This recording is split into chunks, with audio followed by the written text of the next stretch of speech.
In the last lecture, we discussed the disaster for Hasdrubal Barca at the Battle of Metaurus. If we are to commend Nero for the brilliant mobilization of his army to chase down Hasdrubal, we should also mention Hannibal's absolute bad luck in this campaign as well. In particular, Rome's capture of Hasdrubal's messengers on their way to inform Hannibal of Hasdrubal's whereabouts. Perhaps no one sums this up better than the historian Theodore Dodge. Quote, "This mishap of the messengers is but one more fact which forces on our attention Hannibal's crass bad luck. If Alexander was born under a lucky star, so assuredly was Hannibal born under a luckless one. It seems as if fortune delighted to betray him and to thwart his best-laid plans." End quote. The loss was a double blow for the Carthaginians, as Hasdrubal's departure left Iberia in a more weakened state, and of course in the end he failed to link up with his brother in Italy. The Romans had never sent superior numbers to Iberia, since the bulk of the army was pinned down in Italy against Hannibal. But now there was a real opportunity for Scipio to end the war there. The Carthaginians, however, did attempt to replace the troops lost after Hasdrubal's disaster in Italy. More Carthaginian reinforcements landed in Iberia in 207 BC, and they were able to link up with Mago Barca's army. Mago also recruited 9,000 Celta-Iberians. However, Livy indicates they were not professional soldiers in any sense of the word.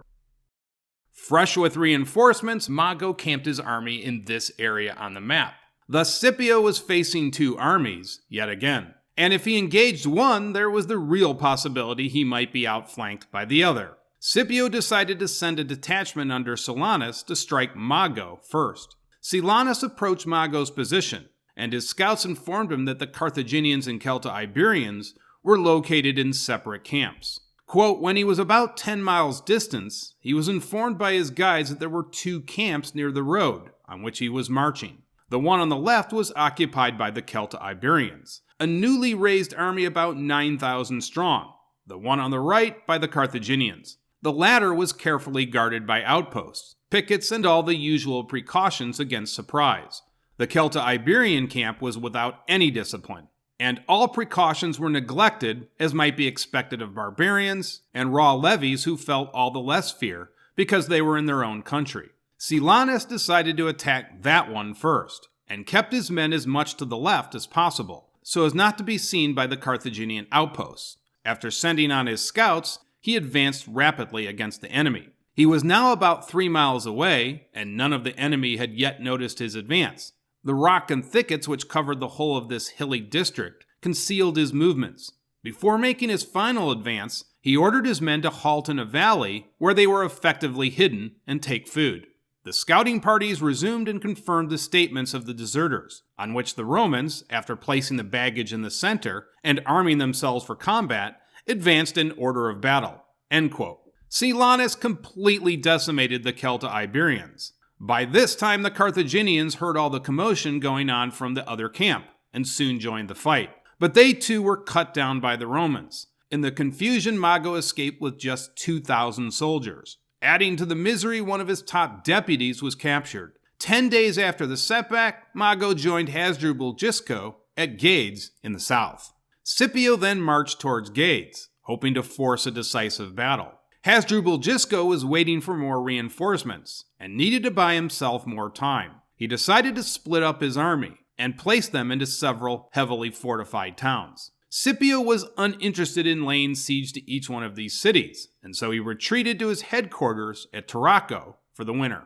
Gisco spent his time wisely, and by the spring of 206 BC, was able to raise a sizable force of 50,000 infantry and 4,500 cavalry. Livy indicates other sources put it higher at 70,000. On the Roman side, Scipio commanded 4 battle-hardened legions. If Livy's original estimate of the Carthaginian forces is accurate, the two sides were evenly matched. In any event, Gisco felt confident to accept battle from Scipio if the Roman commander was so inclined to offer it. And so he broke camp and joined Mago at Ilipa, located near modern Seville. Scipio soon received the news of the large Carthaginian army on the move. He decided not to rely heavily on Iberian tribes, since he was concerned they might switch sides. Scipio then broke camp and marched to Ilipa, where he set up new fortifications. Mago soon appeared out of nowhere and unleashed a daring attack on the Roman camp with his Numidian cavalry. However, Scipio was prepared and had concealed his own cavalry behind a hill. They ripped into the Carthaginian flank and threw Mago back, inflicting serious losses. Livy writes what happened next. Quote, after the strength of each side had been sufficiently tested in these encounters, Hasdrubal led out his army to battle, on which the Romans did the same. Each army remained standing in front of its camp, neither caring to begin the fight. Towards sunset, the two armies, first the Carthaginian and then the Roman, marched back to camp. This went on for some days. The Carthaginians were always the first to get into line and the first to receive the order to retire when they tired out with standing. No forward movement took place on either side. No javelin was discharged, no battle shout raised. End quote. Scipio was clever to arrange his formation in the same manner each day, leading the Carthaginians to believe he would arrange his forces the same way on the day of the actual fight. But soon Scipio changed everything around. First, he sent his cavalry and light infantry against the Carthaginian outposts at daybreak, while advancing his main force behind, all the way to the front of the Carthaginian position. This day his legions stood at the wings, and the Iberians were placed in the center, whereas before the legions had occupied the center with the Iberians on the wings. The suddenness of the attack threw the Carthaginians into a state of chaos. Also, the early morning surprise caused the Carthaginians to miss their all-important breakfast.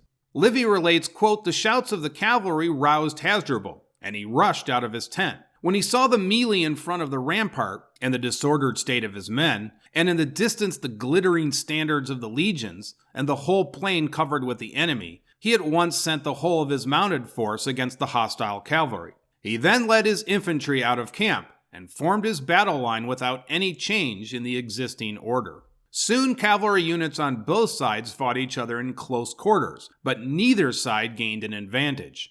For the next few hours, Scipio intentionally held back his infantry behind the skirmishing light troops, and thus amplified the effect of the missed breakfast on his enemy. Slowly but surely they were losing energy as the day continued on.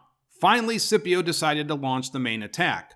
Light troops were recalled and then situated themselves behind the legions on the wings. Then the main advance began. Scipio intentionally held back his Iberian allies against the Carthaginians in the center. Instead, the legions, light troops, and cavalry attacked the Carthaginians' weakened troops on the wings. By now, the outcome was not in doubt, as the Punic army was routed.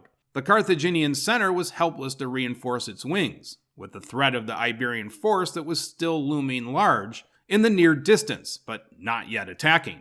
Eventually, the Carthaginians started to withdraw, but in good order. This was mainly due to Hasdrubal urging his forces to stay in formation. But soon Scipio finally ordered his center into the battle, and the Carthaginians broke ranks and began to flee in terror back to their camp.